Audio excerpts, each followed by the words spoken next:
ഓ ഉടഞ്ഞ അധ്യായം തന്നെ. ആര്? ആ ആർക്കെതിരായിട്ട്? അത് പിന്നെ സംശയം. അടഞ്ഞ അധ്യായത്തിന് പിന്നെ പിന്നെ പറഞ്ഞാ ഇല്ല, തുറക്കേണ്ട വരുന്നില്ല. ഒരു കാര്യമില്ല, തുറക്കേണ്ട ഒരു കാര്യമില്ല. ഞാൻ ആദ്യം പറഞ്ഞാണ്, എൻ്റെ രാജ്യ രക്തസാക്ഷി കൊണ്ടുപോയി ബന്ധപ്പെട്ട കാര്യം ജനങ്ങളുടെ മുമ്പിൽ അവതരിപ്പിക്കും. ഞങ്ങൾക്ക് ഇതിലൊന്നും മറച്ചു വെക്കാനില്ല. അത് ഞാൻ മിനിഞ്ഞ 4 ദിവസം മുമ്പേ പറഞ്ഞു. അപ്പോൾ ഇന്നലെ കുഞ്ഞീഷ്ണനെ എടുത്ത നിലപാട്, കുഞ്ഞീഷ്ണനെ പാർട്ടി പുറത്താക്കിയതാണ്. പിന്നെ കുഞ്ഞീഷ്ണനെ പാർട്ടി പുറത്താക്കി കുഞ്ഞീഷ്ണനെ മഹത്വവൽക്കരിച്ചിട്ടാണോ സംസാരിക്കുക? വിമർശനാത്മകമായ രീതിയിൽ പറഞ്ഞിട്ടുണ്ട്. അദ്ദേഹത്തെ ചീത്ത പറയാനൊന്നും പോയിട്ടില്ല. നല്ല രീതിയിൽ പയ്യന്നൂരിൻ്റെ പാരമ്പര്യം പറഞ്ഞുകൊണ്ട് കമ്മ്യൂണിസ്റ്റ് പാർട്ടിയെ തകർക്കുന്നതിന് വേണ്ടിയോ ഇടതുപക്ഷ പ്രസ്ഥാനത്തെ തകർക്കുന്നതിന് വേണ്ടിയോ ഒരു കുഞ്ഞീഷ്ണന് സാധിക്കില്ല എന്ന കൃത്യമായ കാര്യം ഞാൻ പറഞ്ഞു. അതിൻ്റെ കൂടി പ്രതികരണമാണ് ഇന്നലത്തെ സ്വീകരണ യോഗം എന്നും പറഞ്ഞു. അത്രയേ പറഞ്ഞിട്ടുള്ളൂ. വെല്ലുവിളിക്കൊന്നും അതൊന്നും ഏറ്റെടുക്കാനേ പോകുന്നില്ല. ആര് വെല്ലുവിളി? ആരാ വെല്ലുവിളിക്കുക?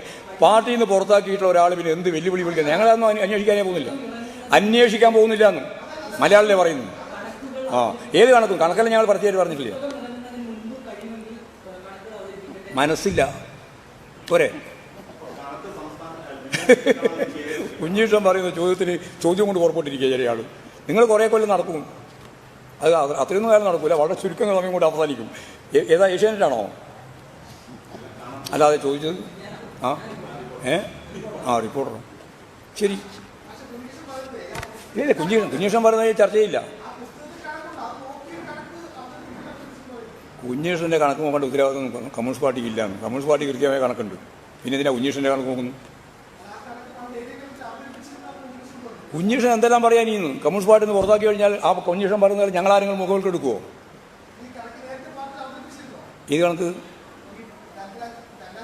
പിന്നെന്താ, എല്ലാം അവതരിപ്പിച്ചതല്ലേ, പാർട്ടിക്ക് ഉടനീളം പറഞ്ഞതല്ലേ, പാർട്ടിയിൽ ഉടനീളം നമ്മൾ റിപ്പോർട്ട് ചെയ്തതല്ലേ.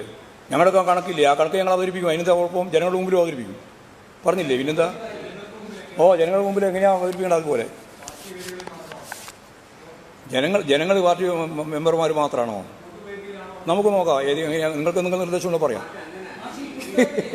പൊതുവേദിയിൽ നിന്ന് ജനങ്ങൾക്ക് മനസ്സിലാവുന്ന രീതിയിൽ അവതരിപ്പിക്കും. കേസ് കൊടുക്കുക. അതാ പറഞ്ഞ കേസ്. MP ചേരാൻ കേസ് കൊടുക്കും. എൻ്റെ പേര് പറഞ്ഞിട്ട് ഞാനും കേസ് കൊടുക്കും.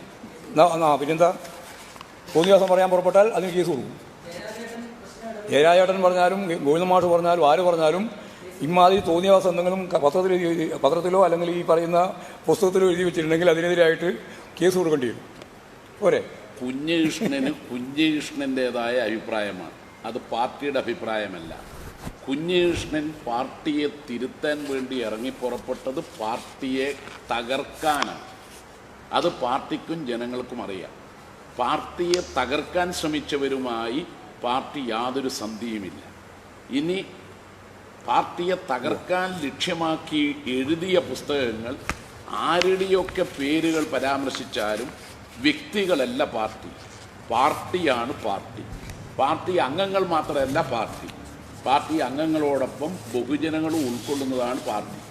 കുഞ്ഞികൃഷ്ണൻ പാർട്ടിയിൽ നിന്ന് വെളിയിൽ പോയിട്ട് കുഞ്ഞികൃഷ്ണൻ തന്നെ പറഞ്ഞു എന്നെ പുറത്താക്കും എന്ന് പറഞ്ഞിട്ട് അദ്ദേഹം എഴുതുന്ന പുസ്തകത്തിന് പാർട്ടിയുടെ ആധികാരികതയില്ല. കുഞ്ഞികൃഷ്ണൻ എന്ന് പറയുന്ന പാർട്ടി വിരുദ്ധൻ്റെ പുസ്തകമാണ്.